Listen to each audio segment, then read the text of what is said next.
Hi friends, welcome to my YouTube channel. నా YouTube channel మాత్రం subscribe చేసుకోని వాళ్ళు మాత్రం సబ్స్క్రైబ్ చేసుకోవడం మర్చిపోకండి. ఈరోజు ఈ వీడియోలో ఎలిమెంట్స్ ఆఫ్ ఎలక్ట్రికల్ ఇంజనీరింగ్ సబ్జెక్ట్లో 4th చాప్టర్లో కొన్ని డెఫినేషన్స్ అయితే ఉన్నాయి. ఆ డెఫినేషన్స్ 1 by 1 నేర్చుకుందాం. ఫస్ట్ డెఫినేషన్ వచ్చేసరికి వోల్టేజ్ ట్రాన్స్ఫర్మేషన్ రేషియో. సో ఈ వోల్టేజ్ ట్రాన్స్ఫర్మేషన్ రేషియో గురించి మీకు సరిగ్గా అర్థం అవ్వాలంటే ట్రాన్స్ఫార్మర్ వీడియో అయితే చూడండి. సో ఎందుకు ట్రాన్స్ఫార్మర్ వీడియోని చూడమంటున్నా అంటే ఇది రాసేటప్పుడు మనం ట్రాన్స్ఫార్మర్ డయాగ్రామ్ అయితే డ్రా చేయాలన్నమాట.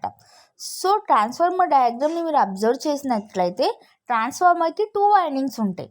ఫస్ట్ వైండింగ్ అనేది మనకి ఇన్పుట్ వోల్టేజ్ కనెక్ట్ అయి ఉంటుంది. సో అది మనకి ప్రైమరీ వైండింగ్ అవుతుంది. సెకండ్ వైండింగ్ వచ్చేసరికి లోడ్కి కనెక్ట్ అయి ఉంటుంది. అది మనకి సెకండరీ వైండింగ్ అవుతుంది అనమాట. సో ప్రైమరీ వైండింగ్ దగ్గర ఉండే వోల్టేజ్ V1 అవుతుంది. సో అక్కడ ప్రొడ్యూస్ అయ్యే ఈఎంఎఫ్ అనేది E1 అవుతుంది. సెకండరీ వోల్టేజ్ దగ్గర సెకండరీ వైండింగ్ దగ్గర ఉండే వోల్టేజ్ అనేది V2 అవుతుంది. అక్కడ ప్రొడ్యూస్ అయ్యే ఈఎంఎఫ్ అనేది E2 అవుతుంది. సో మనకి వోల్టేజ్ ట్రాన్స్ఫర్మేషన్ రేషియో అంటే it is the ratio of secondary voltage to the primary voltage of a transformer. దీన్ని మనం K అనే లెటర్తో డినోట్ చేస్తామన్నమాట. ఒక ఐడియల్ ట్రాన్స్ఫార్మర్కి V1 is equals to E1 అవుతుంది, E2 is equals to V2 అవుతుంది.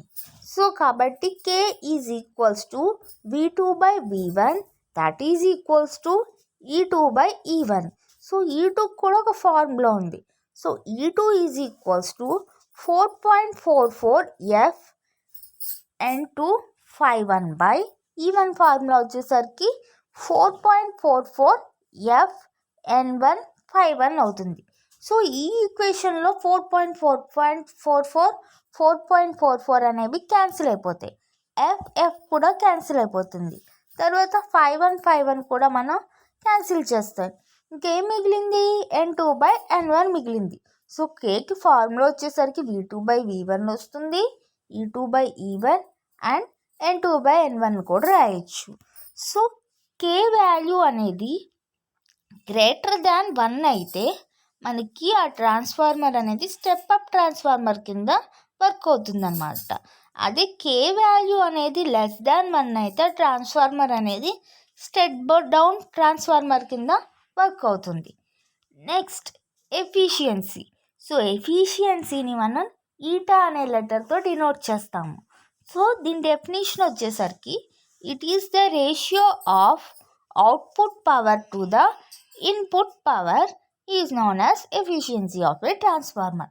మనం ఎఫిషియన్సీని పర్సంటేజెస్తో ఎక్స్ప్రెస్ చేయాలి అంటే అప్పుడు ఏమవుతుందంటే 100 వేస్తే సరిపోతుంది.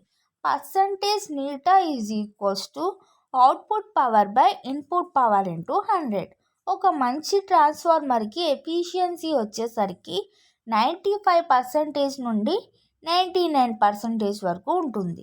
సో మనకు అవుట్పుట్ పవర్ కానీ ఇన్పుట్ పవర్ కానీ మనం ఎలా ఎక్స్ప్రెస్ చేస్తామంటే వాట్స్లో కానీ కిలో వాట్స్లో కానీ మనం ఎక్స్ప్రెస్ చేస్తామన్నమాట. Next regulation of a transformer. So regulation of a transformer అంటే ఇక్కడ ఉన్న ఈక్వేషన్ బట్టి మనం డైరెక్ట్గా డెఫినేషన్ రాసేయచ్చు. V2 minus V2 by V2. So naught అనేది ఏం స్పెసిఫై చేస్తుందంటే నో లోడ్ సెకండరీ టెర్మినల్ వోల్టేజ్ని. సో మన V2 అంటే సెకండరీ టెర్మినల్ వోల్టేజ్ అని తెలుసు. నాట్ ఉంటే ఇంకా no load secondary terminal voltage. ఒకవేళ నాట్ లేకపోతే full load secondary terminal voltage అనమాట. దీన్ని బట్టి మనకి డెఫినేషన్ ఏమొస్తుందంటే మైనస్ ఉంటే ఏంటి మీనింగ్? చేంజ్ అని మీనింగ్. కాబట్టి it is defined as the change in secondary terminal voltage from no load to full load. So దీన్ని మనం పర్సంటేజెస్లో ఎక్స్ప్రెస్ చేయాలంటే సేమ్ ఫార్ములాకి ఇంటూ 100 వేసేస్తే మన పర్సంటేజ్ రెగ్యులేషన్ అయితే వచ్చేస్తుంది అనమాట. తర్వాత ఇక్కడ ఉన్న వేరియబుల్ని డిక్లేర్ చేస్తాం అనమాట. V2 అంటే ఏంటి, V2 అంటే ఏంటో ఇక్కడ రాస్తాం. V2 అంటే no load secondary terminal voltage, V2 అంటే full load secondary terminal voltage అనమాట. Thank you friends.